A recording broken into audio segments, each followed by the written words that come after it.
ಮಾಗಡಿ ತಾಲೂಕು ಕುದೂರು ಪಟ್ಟಣದ ಲಕ್ಷ್ಮೀದೇವಿ ನಗರ ಬಡಾವಣೆಯಲ್ಲಿ ಡಾಕ್ಟರ್ ರಾಜ್ಕುಮಾರ್ ಅಭಿಮಾನಿ ಬಳಗ ಮತ್ತು ಪವರ್ ಸ್ಟಾರ್ ಪುನೀತ್ ರಾಜ್ಕುಮಾರ್ ಅಭಿಮಾನಿ ಬಳಗ ಇವರ ವತಿಯಿಂದ ಭಾನುವಾರ ಪವರ್ ಸ್ಟಾರ್ ಪುನೀತ್ ರಾಜ್ಕುಮಾರ್ ರವರ ಜನ್ಮ ದಿನಾಚರಣೆ ಕಾರ್ಯಕ್ರಮವನ್ನು ಹಮ್ಮಿಕೊಳ್ಳಲಾಗಿತ್ತು.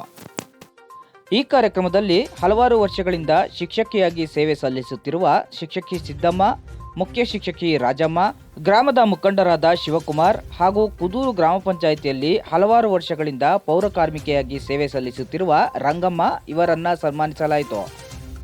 ಮತ್ತು ಇದೇ ಕಾರ್ಯಕ್ರಮದಲ್ಲಿ ಗುಲ್ಬರ್ಗದಿಂದ ಕುದೂರು ಗ್ರಾಮಕ್ಕೆ ಆಗಮಿಸಿ ಕಟ್ಟಡ ಕಾರ್ಮಿಕರಾಗಿ ಸೇವೆ ಸಲ್ಲಿಸುತ್ತಿರುವ ರೆಡ್ಡಿ ಮತ್ತು ವೆಂಕಟೇಶ್ ಸಂಗಡಿಗರು ಹಾಗೂ ತಮಿಳುನಾಡು ಮೂಲದ ದೇವಾಲಯಗಳ ಶಿಲ್ಪಿಯಾದ ಪಾಂಡೆ ಎಂಬುವವರು ಕಾರ್ಯಕ್ರಮದಲ್ಲಿ ಕೇಕ್ ಕತ್ತರಿಸುವುದರ ಮೂಲಕ ಪವರ್ ಸ್ಟಾರ್ ಪುನೀತ್ ರಾಜ್ಕುಮಾರ್ ರವರ ಅಭಿಮಾನವನ್ನ ಮೆರೆದರು. ಇದೇ ಕಾರ್ಯಕ್ರಮದಲ್ಲಿ ಮಾರ್ಚ್ 20ನೇ ತಾರೀಕಿನಂದು ಕಾಶ್ಮೀರದಿಂದ ಕನ್ಯಾಕುಮಾರಿಯವರೆಗೆ ದ್ವಿಚಕ್ರ ವಾಹನದಲ್ಲಿ ಕುದೂರು ಗ್ರಾಮದಿಂದ ಪ್ರವಾಸವನ್ನು ಪ್ರಾರಂಭಿಸುತ್ತಿರುವ ಕೃಷ್ಣರವರಿಗೆ ಡಾಕ್ಟರ್ ರಾಜ್ಕುಮಾರ್ ಅಭಿಮಾನಿ ಬಳಗ ಮತ್ತು ಪವರ್ ಸ್ಟಾರ್ ಪುನೀತ್ ರಾಜ್ಕುಮಾರ್ ಅಭಿಮಾನಿ ಬಳಗದ ವತಿಯಿಂದ ಕೃಷ್ಣರವರಿಗೆ ನಾಡಧ್ವಜವನ್ನ ನೀಡಿ ದ್ವಿಚಕ್ರ ವಾಹನ ಪ್ರವಾಸಕ್ಕೆ ಶುಭ ಕೋರಲಾಯಿತು.